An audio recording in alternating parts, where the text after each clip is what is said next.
If you did this as a film, people would tell you to tone it down because it seems so ridiculous. For the Russians to win this, they have to inflict significant damage on the Japanese fleet.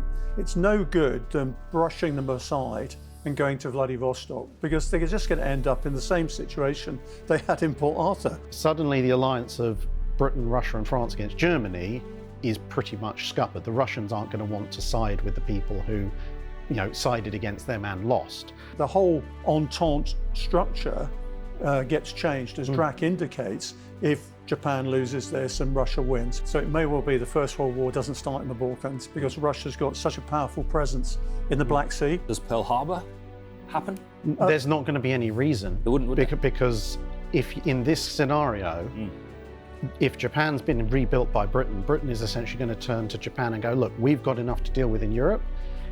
Everything that flies the Russian or the German flag in the Pacific and Indian Oceans is yours, go. It's the 27th of May 1905, and one of the most significant moments in the history of naval warfare is about to begin. Sometimes called the Trafalgar of the East, the Battle of Tsushima was the largest engagement fought between modern pre-dreadnought steel battleships, a devastating Russian defeat in the Russo-Japanese War. And although the conflict did continue for another couple of months, the damage was so decisive it effectively ended the conflict. Despite the Baltic fleet sailing a mammoth 18,000 miles for combat in the Tsushima Strait between Japan and Korea, it was the Imperial Japanese Navy which set a path towards Pacific domination that reigned for years to come. Today, though, we imagine a different outcome.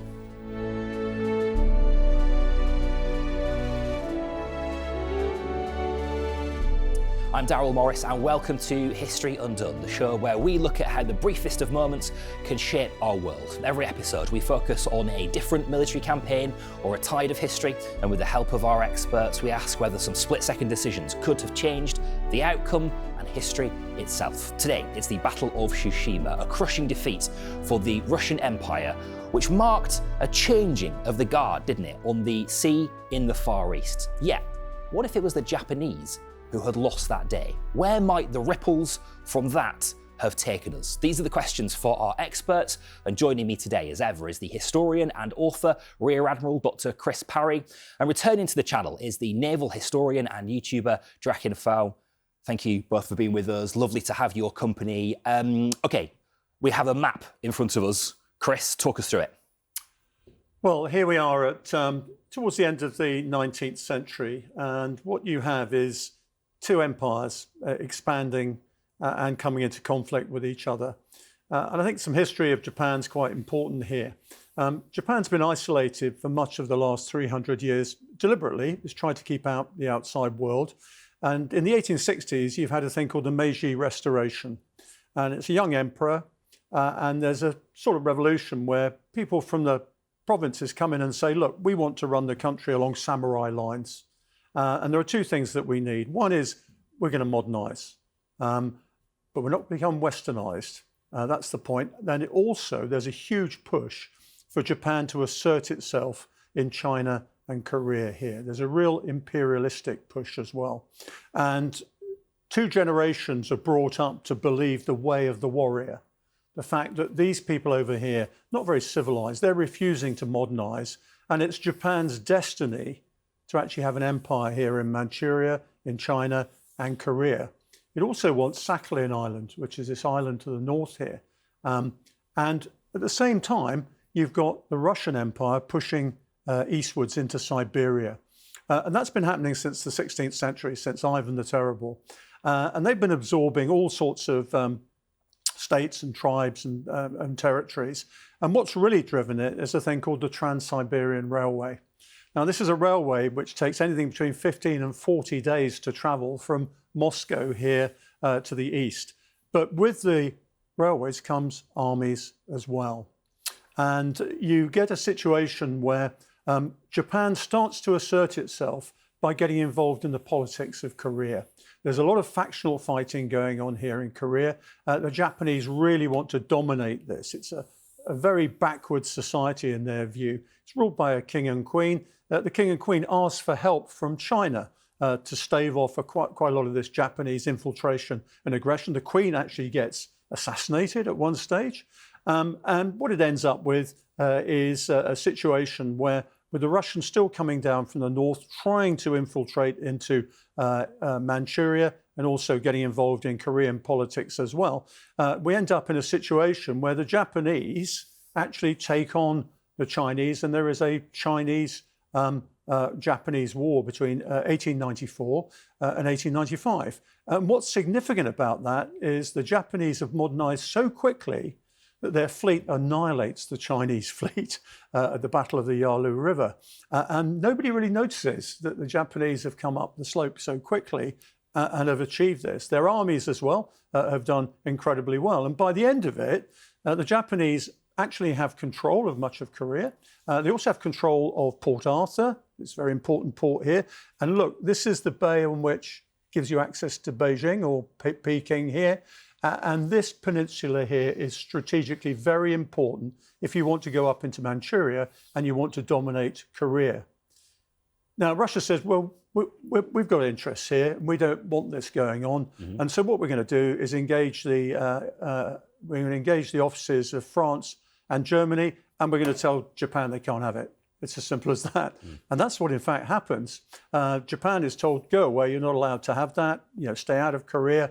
We don't appreciate butting up against you here. And what happens is the Russians continue to build their railways, exert their influence in Korea and also in Manchuria. And that results in the Boxer Rebellion between 1899 and 1901. And that gives the Russians an excuse to put troops in here. Nearly 100,000 of them remain. They say they're going to leave, but they never do. And they also end up leasing Port Arthur and this peninsula here, the Liaodong Peninsula, from the Chinese.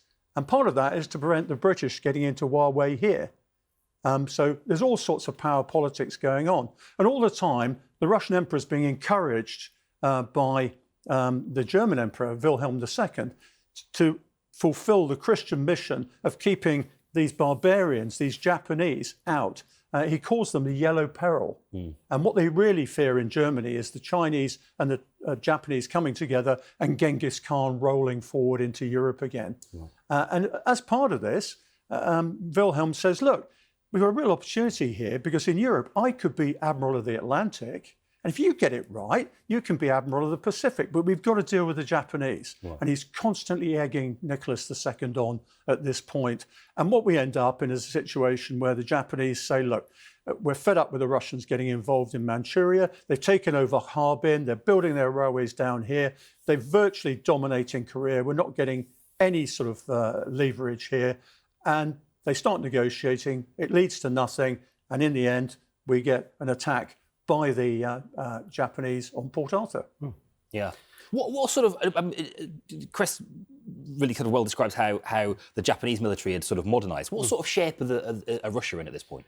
So the Russians have historically had not the best of luck when it comes to having a modern navy. So this goes back all the way to the middle of the 19th century. So traditionally, Britain has seen its two major enemies in Europe as France and Russia. And then, of course, you have the Crimean War, where Britain teams up with France to fight Russia. Russia at this point has, if you like, almost a second-tier fleet. It's not the size of the French or the British fleets, which are the big fleets, but it's a good, solid second-tier fleet. But of course, they're now confronted by the two biggest fleets in the world coming after them, and most of the Russian ships basically say, blow this for a game of soldiers, we're not committing suicide, and scuttle themselves. So that resets the Russian fleet in the 1850s. And after that, the Russians are faced with something of a similar situation of Japan, in that they're not the world's most heavily industrialized country, but to keep up their spot in the great powers, they have to try. So they keep trying to modernize and industrialize, but technology keeps advancing and getting ahead of them. Mm-hmm. And they're faced with an additional complication, which is that even prior to their Pacific adventures, Russia has two major commitments. It has the Baltic Fleet, bordering Sweden, the newly founded Germany, etc. They have the Black Sea Fleet, which is where their traditional enemy, the Ottomans, are. And they can't really get ships between those two. So they have to build two entire separate fleets. And the Black Sea Fleet is kind of the more prominent of the two. Then once you get to this period of time, they're now looking at wanting to expand into the Pacific. So now they have to have three fleets that they have to build and maintain. almost completely separately. So they form the 1st Pacific Squadron, sometimes called the 1st Pacific Fleet, and that sets up shop initially in Vladivostok, because that's the actual permanent held Russian position. But Vladivostok gets iced up quite a bit, so they move over to Port Arthur. And the Japanese here see a weakness, because although the Russian fleet, if you put it all together, is massively larger than the Imperial Japanese Navy, the bit that they have in the Pacific is considerably smaller. And they realize that if they go through the formal steps of increasing tensions, formal declaration of war, there is a chance the Russians might deploy a significant portion of their European fleets to reinforce the Pacific fleet, and then they're really in trouble. And so they instead go for a surprise attack. Where have we heard the Japanese launching a surprise naval attack on an enemy force without declaration of war before, with Pearl Harbor? But this is an earlier period, so there's no aircraft carriers involved. It's torpedo boats and setting up shop right outside with a fleet to catch survivors. And Chris, how are the sort of Japanese Navy sizing up at this point? So after what we talked about going on the mainland here, the British decide they actually need an ally in the Pacific. And they say, oh, look, Japan's an up-and-coming power. And by coincidence, the Japanese Navy have gone to the Royal Navy and said, please teach us everything you know about modern warfare. And most of the officers who are in the Japanese fleet now, including the Admiral Togo, have been trained by the British. So Togo himself was in London in the 1870s. He trained at the Thames Marine Academy, for which he's most grateful. And everything that the Japanese Navy does is what the Royal Navy's done in the past. But let's remember that the Japanese Navy doesn't have sailing Navy traditions. It started from first principles with steam and steel and propulsion. So they've really got their doctrine sorted out at this stage. What they've also done after the Sino-Japanese War is got 6 modern battleships in these terms from the British. They've also got the most modern guns available. Even the Royal Navy doesn't have the guns that the Japanese have. And it's got 6 very modern armoured cruisers. It's called the 6-6 Navy. And as Drac indicated just now, it's got a large number of small attack boats, torpedo boats, and also destroyers as well, which are in turn designed to destroy torpedo boats. Right. In fact, if you look in most navies, destroyers are called destroyers because they destroy these small craft. So they've got a large number. And what they've combined is what we call a big ship navy with what we call the Jean École Navy, which says you ought to have small craft that can actually attack, like in swarms, these very large ships. So they combined the two. And for the attack on Port Arthur, because they want to get in and around. It's a destroyer attack. Their large ships are sitting off just in case the Russians escape. But they managed to cripple 2 of the largest 2 Russian warships there at the time, the Tsarevich and the Retsevin. And Drac, tell us about Port Arthur. Right, so the Japanese launched their first attack on Port Arthur, as Admiral Parry said. They managed to disable a number of the Russian ships. It's not quite as successful as they'd want it to be, but in this period, you can just sit a fleet off of the port and just keep attacking, which they will do. They're trying to provoke the Russians to come out if they can. They're also, in terms of a land campaign, trying to get heavy guns into the hills to fire on the ships in the harbour, under the basis that at that point, the Russians can either sit in harbour and get shelled to death, or they can come out and get shelled to death just by different portions of the Japanese armed forces. And during this period, both sides are laying extensive minefields. The Russians trying to trap the Japanese into running into the mines, and of course the Japanese hoping the Russians will run into mines. And there's actually a fair bit of success on both sides. So the Japanese have started off with 6 pre-dreadnought battleships. They lose 2 to Russian mines. But when the Russians come out, there's a fight, the Battle of the Yellow Sea. Doesn't end too well for the Russians, but one of the key parts of that is the Russian flagship that has Admiral Makarov, one of the most capable Russian commanders. He's actually done pretty well given the situation he's been handed thus far, but his flagship hits a mine, he's killed in the explosion, and with that, not only have the Russians lost almost all their major combat-capable vessels in the Pacific Fleet, but they've also lost their commander. And at this point, the Russians realize the number of ships they've got left is nowhere near enough to fight the Japanese, even with the losses that the Japanese have been taking. And so they decide they need to reinforce. And for that, they have to look to their European fleets. And as I said, the Black Sea Fleet is it's the prestige fleet. it faces off against their big enemy, the Ottomans, who haven't gone anywhere. And if they want to take ships out of the Black Sea, they have to go through the Dardanelles, which are Ottoman controlled. And they can't anyway because of treaties which say if you're a belligerent, you can't, same as today. Yeah. If you're a belligerent involved in a war with another country, you can't take your warships through the Dardanelles. Yeah. And that was in place then, even before the Montreux Convention in 1930. So they're left with taking the Baltic Fleet. And the Baltic Fleet is this really weird mix of old ironclads and some of the newer stuff, the Borodino-class pre-dreadnoughts, their latest and greatest pre-dreadnoughts. And it's not in the best of shape, shall we say. They've got a core of professional crews, but the vast majority of those ships are currently either in reserve or at low readiness, and they essentially draft a whole bunch of people out of Russia. Some people have never seen the sea before. They're just told, you're now in Imperial Russian service. Congratulations, you're at St. Petersburg, you're on a ship. And most of them are like, what is a ship? Where did all this water come from? I didn't know this even existed. This is the quality of men that are being handed to Admiral Rossosvensky, who's told, basically, take the bulk of the Baltic Fleet, sail around the world. You're now the 2nd Pacific Squadron, and you're going to go and fight the Japanese. And Rossosvensky comes up with a whole list of recommendations. He says, look, okay, fine, if you're going to make me do this, I only want to take the most modern ships, and we need some time to train the men. We need all sorts of things to give this even a chance of success. And the Imperial Russian Court basically just says, no, you go now. I mean, the real problem for the Russians is that, right at the top, as Drax says, everybody's saying, look, we've got a bit of a problem here. You've got a combat-ready Japanese force. They're close to home. We can't practice on the way because of the tropics and all that sort of thing. Our big ships can't go through the Suez Canal. That's another thing. So we're going to have to go around the Cape of Good Hope. And nobody wants to provide us with any coal because Britain is pretty hostile because of its treaty with the Japanese, and none of the other countries are keen on coaling us. Now, bear in mind, this fleet needs 500,000 tonnes of coal on its way around. It uses 3,000 tonnes of coal a day. They're going to have to pile it up on the deck, as well as actually in the bunkers as well. And they're going to have to go down past the Cape of Good Hope on their way. And it's going to take them between October and May to get there one way or the other. And the other problem you've got is these ships are designed for the Baltic. They're not designed for tropical operation. So some of their guns don't work in the tropics. They lose a lot of people to sickness and death on the way around. There's actually a mutiny on one of the ships, the Eagle, as it's called, and they end up in Madagascar waiting for another squadron of ships, the older, less capable ships, to come through the Suez Canal into the Indian Ocean.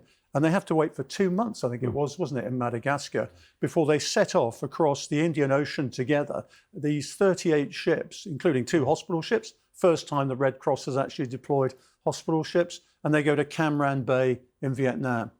And by this stage, of course, the Japanese know exactly what they're going to have to face because they're getting all sorts of intelligent reports from merchant ships and also from the British as well. And this voyage has not been without incident. It's if you did this as a film, people would tell you to tone it down because it seems so ridiculous.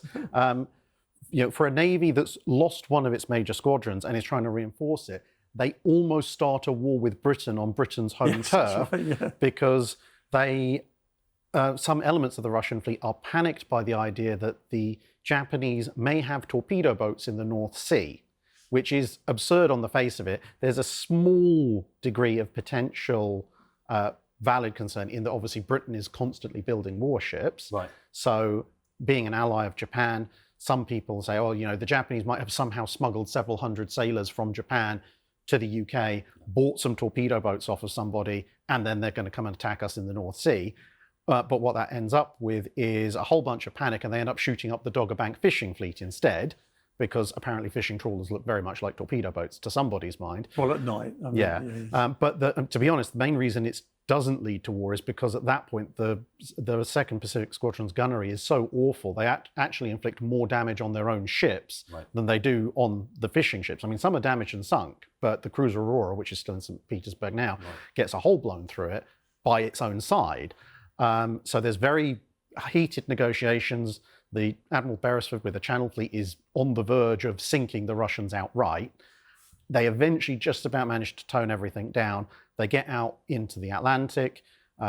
Some of the Russian ships end up shooting at other European ships, so now pretty much all of Europe is ticked off with them. And essentially the main reason they don't just get interned or blown up before they even clear southern Spain is because they just leave. And everyone's like, okay, fine, you're gone, the problem is out of the way.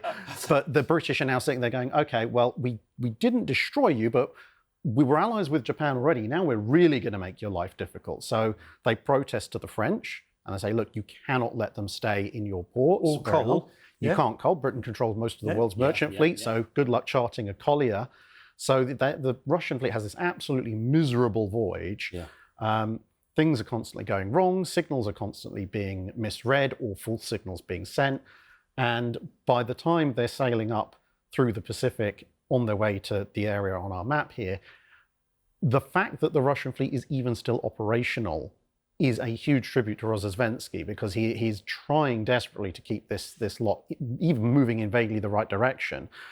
He has done a fair bit of gunnery practice, which is understandable given the incident in the North Sea.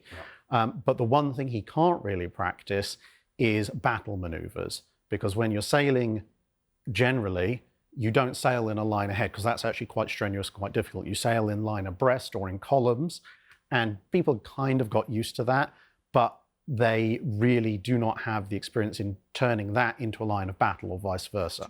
Okay, all of that sounds like the perfect preparation for an incredibly decisive battle then, doesn't it, for them? Let's zoom in now and focus on the battle itself.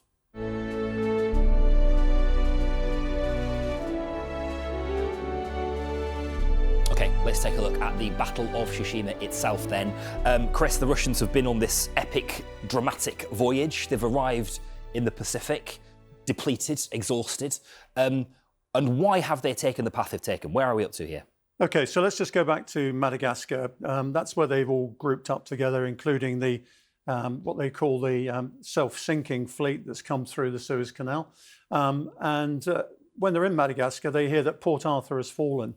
And the 5 pre-dreadnoughts that are in there, the ones basically been sunk by artillery, they've been captured by the Japanese. The Japanese are all over Manchuria, all over the Liaodong Peninsula where Port Arthur is, and they're also all over Korea as well. So the whole point of them coming out here to relieve Port Arthur has gone away. So then they're instructed to dominate the seas around Japan.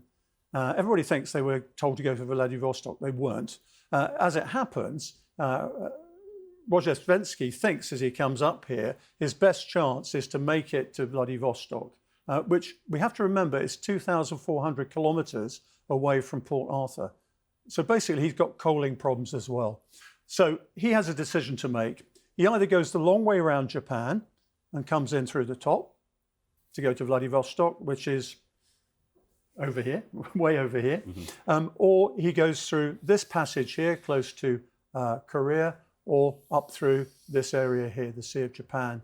Now he thinks if he goes too close here, this is where he thinks the Japanese Navy is. He's right, they are there. What's also interesting as he approaches is there's been fog for 2 days as he approaches. Now he thinks this is a great idea, because this gap here is 100 miles wide. And that's quite difficult in a pre-sensor Navy to actually find a fleet of ships coming through here at any particular time. So he takes a gamble and he comes through in 2 columns. He's got his main line consisting of his 4 Borodino battleships and his most modern battleships. And he's also got his armoured cruisers to port of him.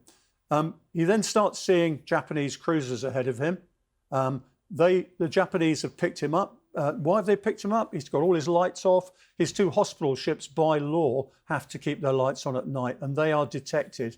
And at that point, Admiral Togo, who's already been involved, of course, in the Battle of the Yellow Sea, thinks if they've got hospital ships here, then the main fleet must be here as well. So at 6:30 in the morning of the 27th, he gets positive sighting reports of the Russian fleet coming up through here between these 2 islands.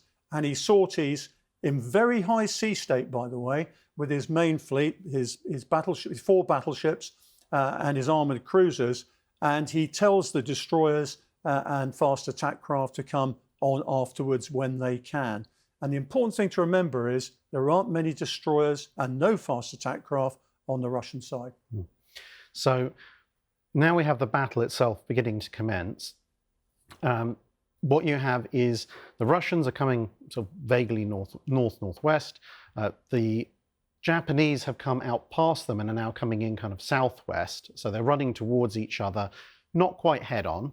But Admiral Togo realizes that this is not the situation he really ideally wants to be in, because if the two fleets run past each other, then Rozhestvensky has a clear shot. So what he does is he hoists a signal which is now very famous in Japan, which I'll just bring up and put over here. Yeah. So this is... Explain this. This is the Zulu flag. International Z flag.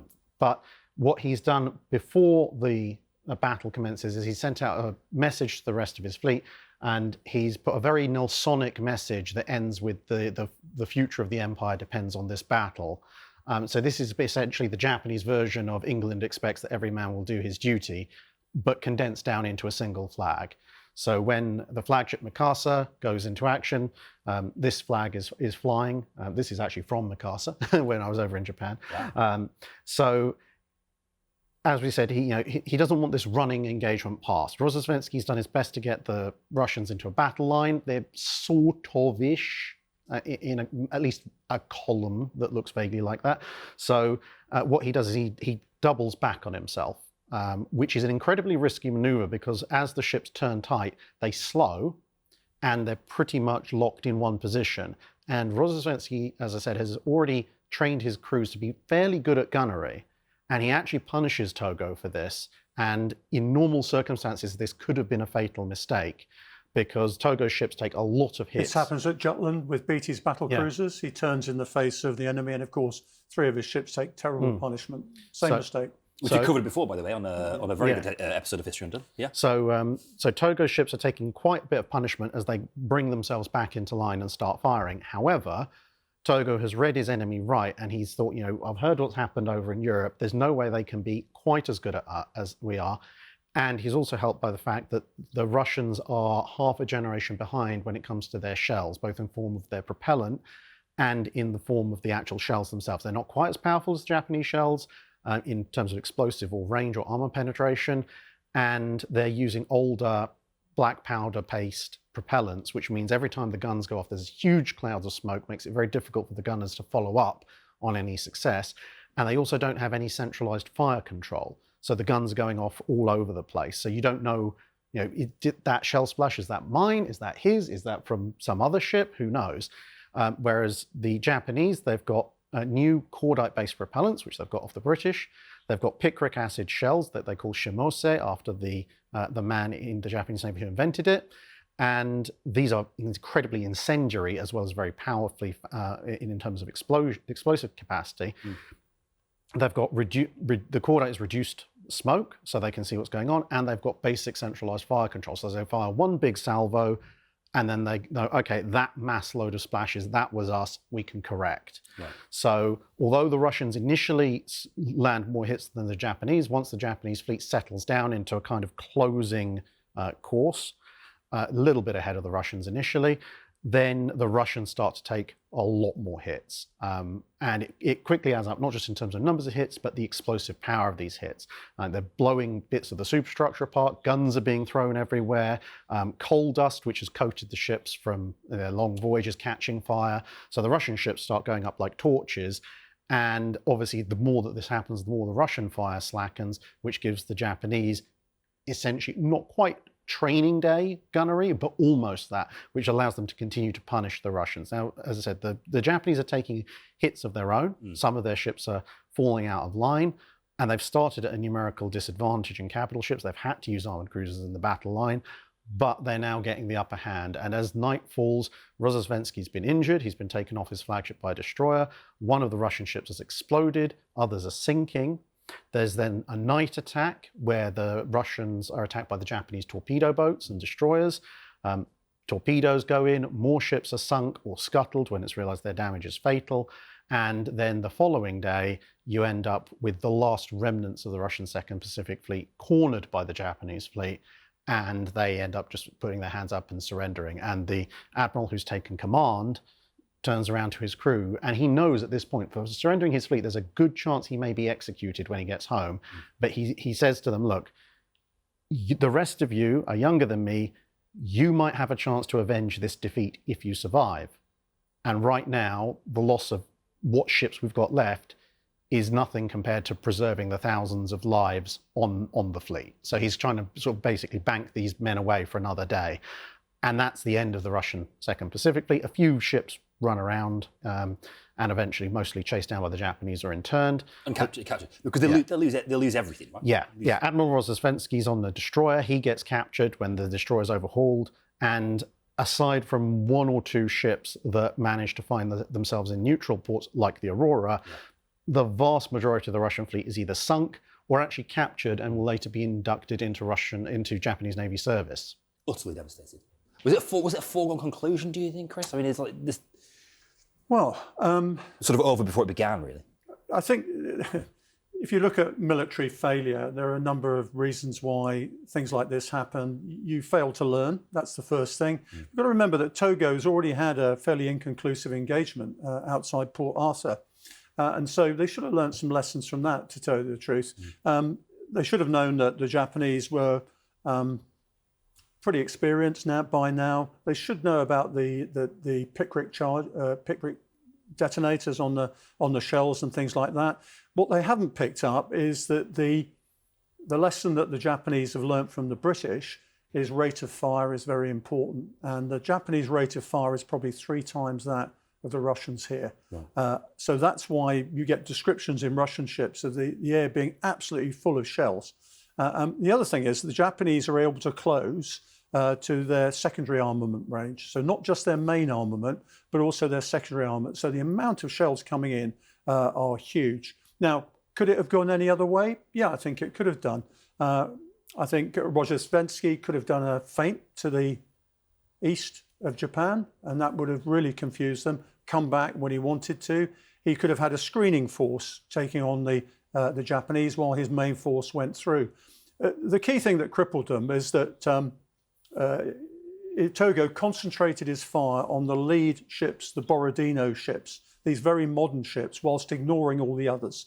And so once the big ships were out of the way, these modern ships were out of the way, the others were sort of lost and surrounded by the rest of the fleet.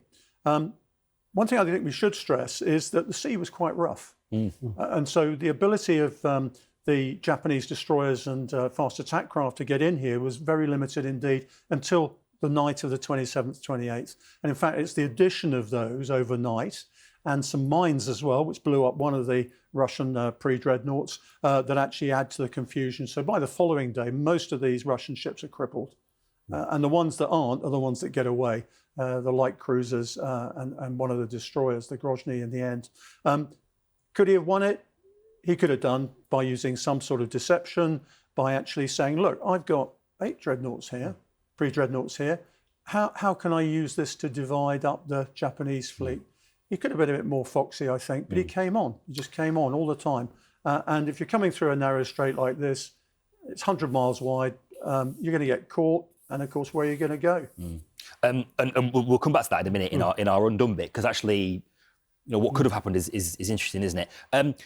I mean, things rumbled on for a little bit longer, but I mean, this was basically it. It became inevitable. Russia go on to sue for peace. Yes, the Russians basically at this point, they don't have much of a choice. They can't bring the Black Sea Fleet out, as was already mentioned.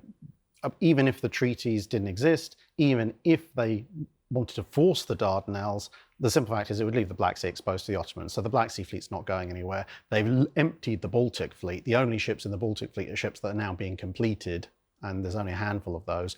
They've got nothing left for the Pacific Force. And the key thing about that is it means that the dominance of the sea is firmly in Japanese hands. And that means the Japanese can supply their troops, they can relocate their troops as needed, they can bring in heavy equipment, they can move heavy equipment around, and they have sea lines of communication. And the Russians don't have any of that. So it gives the Japanese complete mobility, complete logistical support. And the Russians, although they have the Trans-Siberian Rail network, it's a very, very, very, very long line. And you still got to get the stuff from the railheads to the front lines. So at that point, it's a foregone conclusion. The Japanese are always going to win the war once they win Tsushima.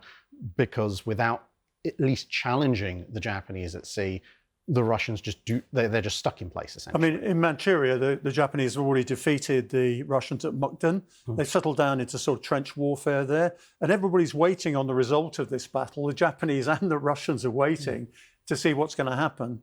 And even then, the Russians don't give up. And the Japanese then have to invade Sakhalin Island to the north of Japan. And at that point, the negotiations start, and Theodore Roosevelt says, look, you've got to come together. And I'll get you to Portsmouth in New Hampshire, and we'll talk about a peace treaty. And in the end, there is a peace treaty, and the Japanese are actually quite good about it. They're given they're given control of Korea.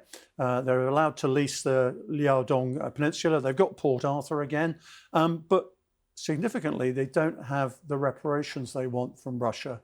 And this causes a huge amount of discontent, rioting, assassinations in Japan, because they've exhausted their treasury and their economics at this stage. And so they actually say, look, we're not going to really enforce reparations, but it produces a hugely unstable political climate in Japan at the time. Right. But, by October the 21st, they're already celebrating Tsushima as another Trafalgar. They have Trafalgar and Tsushima celebrations. Admiral Nimitz, as a midshipman in the battleship Ohio, is actually visiting at the time. He meets Admiral Togo. And the Japanese think we've arrived on the world stage. We are a great power now. And in contrast, in Russia, I mean, the treaty wins Roosevelt the Nobel Peace Prize, of course, but it changes the course of Russian history. Yeah, for the Russians, it's massively destabilizing, because it's humiliating not just to have lost a war, but they're also the first major European power, bearing in mind the politics of that time period. They're the first major European power to have lost a straight-up industrialized war to a non-European power. So Russia's standing in Europe plummets.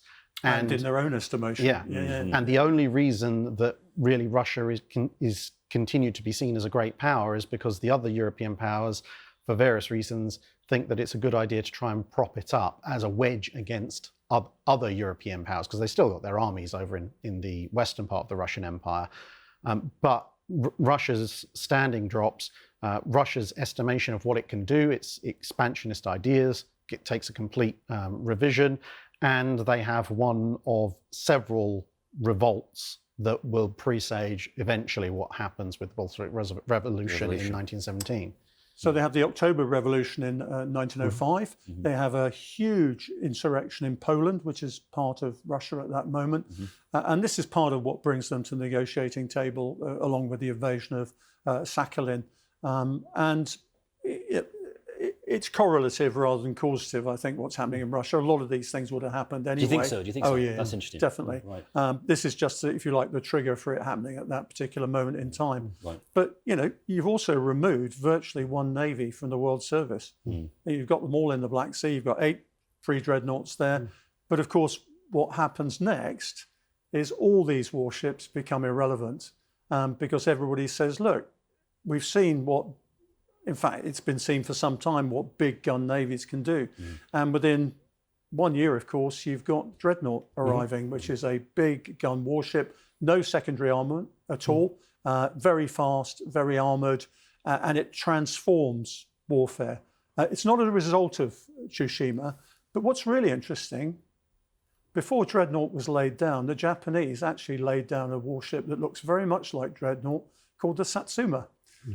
It wasn't actually in the water before Dreadnought, but they'd actually thought about that too. Right. And so now we've entered the Dreadnought era, and it's a totally different game. And everybody starts at the same baseline.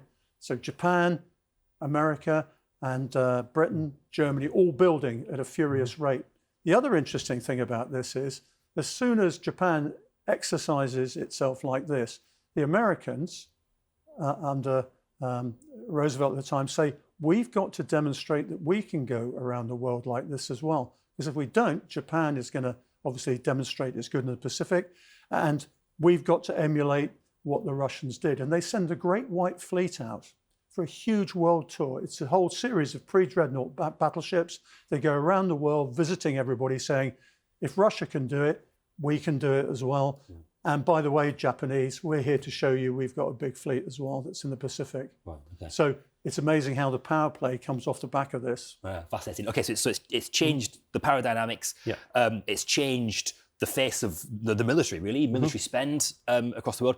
This takes us into some really, really fascinating questions about that long-term history and how perhaps it might have been different. That's the real history of what happened at the Battle of Tsushima. Now let's do what we love doing on this channel and undo all of that. This is History Undone.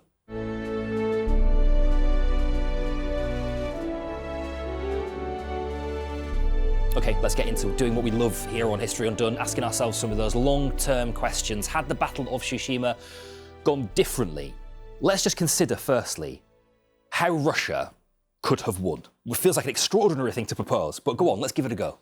Right, so, well, I mean, as Admiral Parry pointed out, one of the things that could have been done is the Russian fleet, when it's initially approaching, is in its not peacetime formation, but it's sailing formation. It's mostly line abreast in column.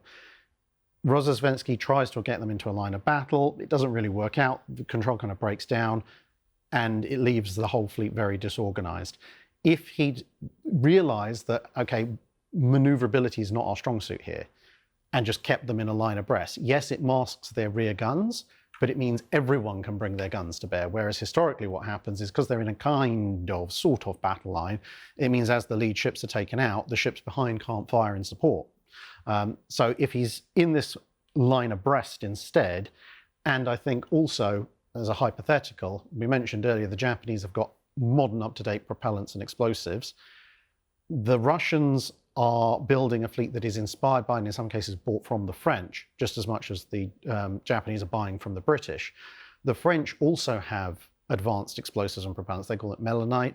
So if perhaps the French had been a little bit more of an ally to the Russians, and it supplied them either at the beginning of the war or just before the Second Pacific Fleet sails, with that more powerful explosive with less smoke, combine that with the line abreast, when Admiral Togo makes that turnabout, and historically gets hit quite hard, if he's now getting hit by more guns, and those guns are hitting harder with more powerful explosives, and the shells punching against the armor harder, that potentially could have crippled, maybe even destroyed, one or two of the lead Japanese ships. And because the Japanese are in line ahead, the big risk is if your first ships get knocked out, everyone else has to break around them, you lose your formation, and it's much, much easier to get picked off. And as we said, the Japanese don't have that many battleships at this point. So if their lead two ships go down, they've only got two more. And Togo gets killed. And yeah, Togo's out of commission. And then suddenly the next two battleships are much easier to take out because you're now 8 versus 2. The remaining Japanese capital units are armored cruisers. They don't really stand much of a chance on their own. And at that point, the Japanese fast attack craft aren't really on much of a hiding to anything, because they have to approach ships that haven't been as hard hit as they were historically. The secondary batteries are still going to be operational. And at that point, yes, of course, Japanese return fire will have caused some damage, and maybe Rozosvensky will lose a few ships, but the bulk of his fleet will be able to get through to Vladivostok. And more importantly, with the combined fleet, the Japanese fleet destroyed, now the Russians are the ones with command of the Sea of Japan, which means it's now the Japanese not getting supplies, not getting communication, not getting transport for their armies in Korea. You essentially cut off the Japanese home islands from the Korean peninsula, and suddenly the whole thing is turned on its head. And that possibly changes the whole dynamic, doesn't it, the power structure into that period of the century, lead ourselves up to World War I. In terms of what kind of impact that has on Russia, you said that basically the path to the Russian Revolution was already set, really. Does that happen anyway? Well, it's interesting. I mean, one thing that we probably haven't mentioned is the way that Wilhelm II is egging on Nicholas II to say, sort out what's going on in the East. Once you've done that, we can ally together and we can dominate Eurasia. It's sort of what Russia and China are doing today around Eurasia. And he actually says, look, we can then basically bring in the French and we can isolate the Brits. And as I said earlier, he says, I'll be the Admiral of the Atlantic, you can be Admiral of the Pacific. And that is what it looks like, actually, if Japan loses this, and as Drax says, their armies have to be withdrawn or surrender from China and Korea and things like that. I mean, for the Russians to win this, they have to inflict significant damage on the Japanese fleet. It's no good them brushing them aside and going to Vladivostok, because they're just going to end up in the same situation they had in Port Arthur. They're going to be blockaded in and can't get out again. And it's not a long way to come round to here. What's really interesting about this battle, as far as the Japanese are concerned, is that both Admiral Nagumo in the Second World War and Yamamoto are in this battle. And they, in the Second World War, are obsessed by the idea of the decisive battle.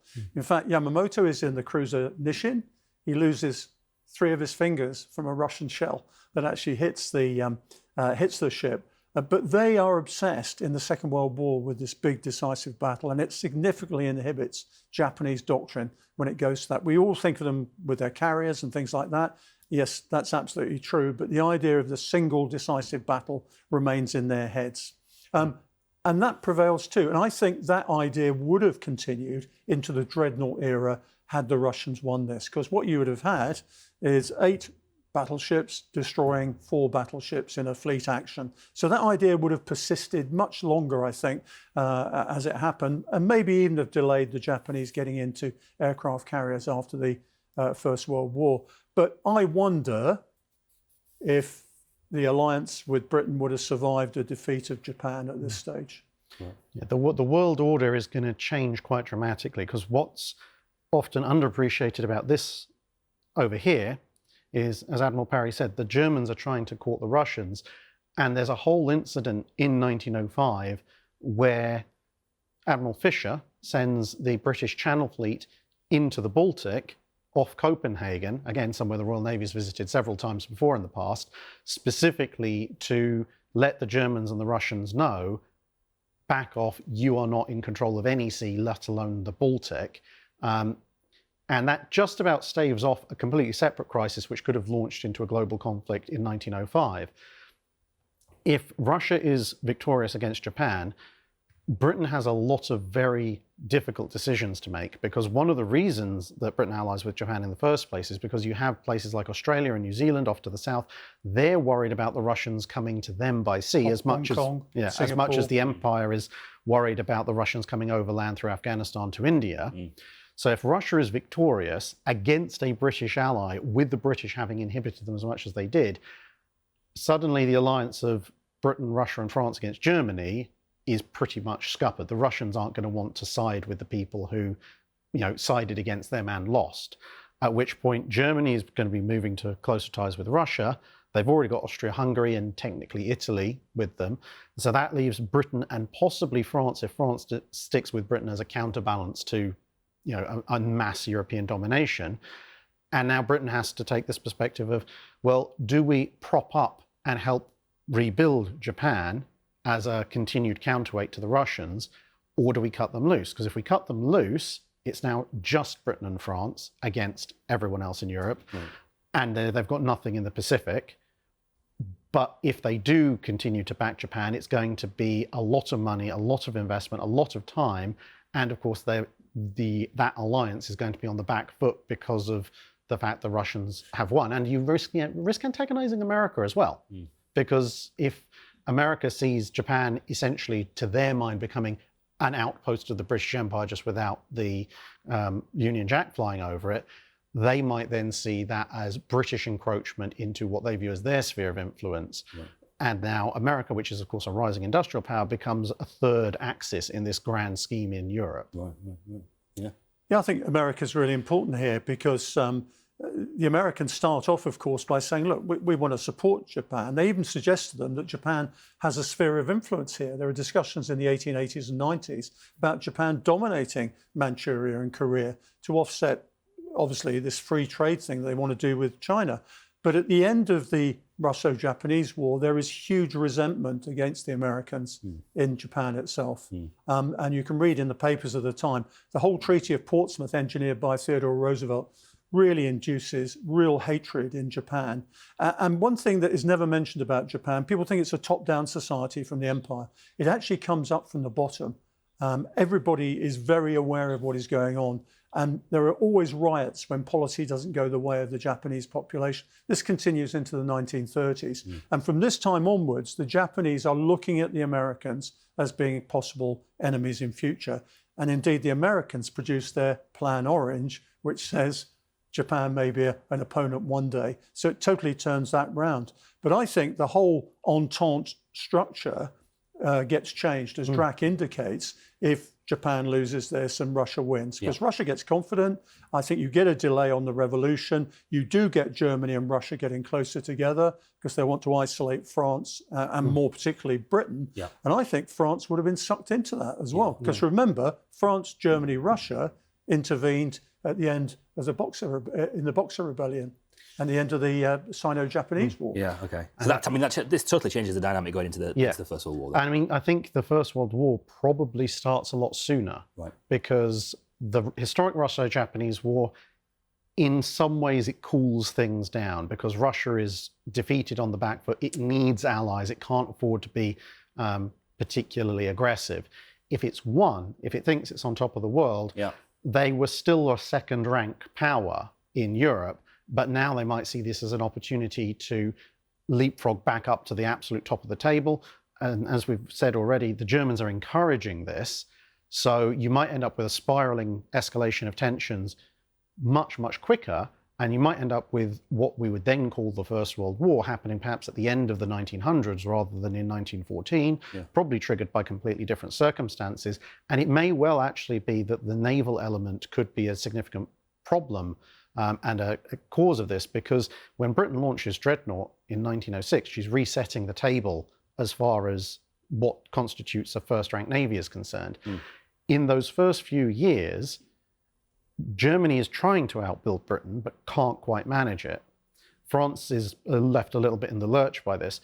But if Russia is also building and is allied with Germany, and you've got Britain minus an ally and trying to help Japan rebuild, that's going to bring those initial first squadrons of dreadnoughts to, on an alliance scale, almost parity.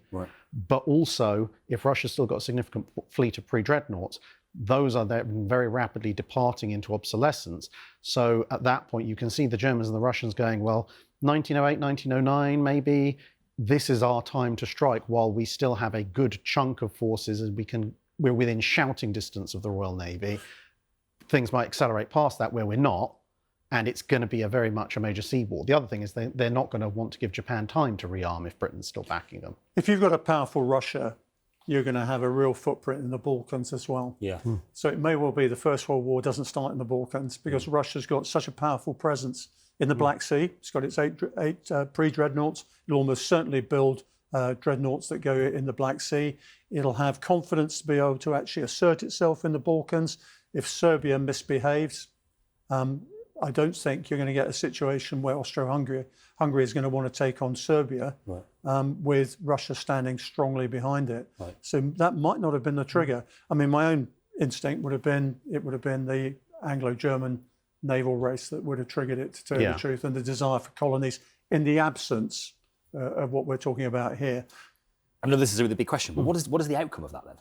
Well, the outcome is you get a different character of First World War. You probably have different alignments as well. I mean, but how does that end? Well, how does it start? Is the issue. Well, I mean, the thing is, it's a very interesting one because, of course, one of the big problems Germany has in First World War historically is fighting a two-front war. Now it's fighting a one-front war, potentially also bringing Russian troops in. So the ground war in Europe looks a lot worse for the Allies. But the sea war probably actually looks better for the Allies because you've got Britain and propping up Japan. You know, they're still going to dominate the seas, but you could end up, rather than the historic World War I, where it's decided very heavily in this long slog in the trenches, you could end up with a situation a bit more like the Napoleonic Wars, where the fighting on land very definitely goes the land powers way, Germany's way, but Britain and what's left of the French Empire and Japan can just sit there at sea and go, well, we can economically blockade you until you either financially or literally starve. And that's a much longer, much drawn out conflict. But the seeds that we see in the historic First World War that set the scene for the Second World War, they're not going to happen. But the issue is, if you've got a neutral or friendly Russia, Germany's got all the resources it needs. It doesn't get blockaded. That's the point. And this is what Wilhelm II is saying. If you and I get together, we can actually dominate Eurasia. We've got all the resources we need here. We can keep the Brits out. I mean, I think the key thing, Drac, is whether France actually plays. You know, if France doesn't play, and it is against Britain against the rest, it's actually quite interesting. And just quickly on the relationship between America and Japan, does Pearl Harbor happen? There's not going to be any reason. There wouldn't, would there? Because if in this scenario, if Japan's been rebuilt by Britain, Britain is essentially going to turn to Japan and go, look, we've got enough to deal with in Europe. Everything that flies the Russian or the German flag in the Pacific and Indian Oceans is yours, go. And the Japanese will just be going, yep, fantastic, we have our empire in the Western Pacific. The thing that they were trying to build in the 1930s, they already have, and there's not a lot America can do about it at that point. There will be a lot of tension and rivalry, but the thing that America's going to have to make a decision about is essentially, do we form our own axis of power? Do we ally with the Anglo-Japanese against this very large European power bloc? Or do we ally with the European power bloc to try and dominate the seas? The key thing is, if you look at the start of the Second World War, the key debates in Japan at the time are, do we concentrate on our land empire in Manchuria and also Korea and the rest of China, or do we go into the South and Southeast Pacific? And that debate doesn't resolve itself right up until Pearl Harbor happens. So it may well be the Japanese and the Americans say, look, we're going to divide along the international date line or even further towards East Asia at that point. And in fact, what Japan does do is concentrate on the mainland and says to America, Philippines, yeah, you can keep the Philippines. And here's the other important thing. The empires out there, the Dutch, the French and the British survive a lot longer. You know, they don't come under pressure in the Second World War the same way that they would have done. They did do as it happened. So you've got these imperial empires persisting in the south. You've got the Americans dominating, you know, essentially the Philippines and a bit to the west of that. And you've got Japan facing onto the main continent here. Right, wow. What a fascinating version of history that is. When we say that Tsushima was decisive, we really mean decisive. What a pleasure it's been to spend some time in your company. That's all we've got time for on today's episode of History Undone. My thanks to Rear Admiral Dr Chris Parry and Draken Afal for joining us. We'll be back undoing more history very soon. Remember to like this video and subscribe to our channel on YouTube. You can also listen and follow the podcast the show as a podcast. Just search for History Undone in your podcast app, and we'll see you next time. Bye-bye.